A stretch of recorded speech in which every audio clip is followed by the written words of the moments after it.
অর্থাৎ আমার বাঁ দিকে রয়েছে 6টি শিবলিঙ্গ। এবার ঠিক আমার ডান হাতে অর্থাৎ আমার ডান দিকে রয়েছে 6টি শিবলিঙ্গ, এবং এই সামনেই হয়েছে গঙ্গা বয়ে চলেছে, আমাদের পতিত পাবনী মা গঙ্গা। এটি হলো প্রবেশদ্বার। এই মন্দিরে নতুন সংস্করণ হয়েছে 1418 বঙ্গাব্দে। এই মন্দিরের প্রত্যেক কটি বিগ্রহই এত সুন্দর, অর্থাৎ শিবলিঙ্গ এত সুন্দর, এবং শান্তি পরিবেশ আপনার মন ছুঁয়ে যাবে। তাই আপনাদের সকলকে বলি, বাবা সামান্য একটি বেলপাতা আর ফুলেই সন্তুষ্ট।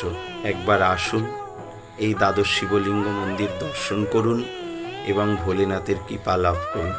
হর হর মহাদেব, জয় শিব শম্ভু।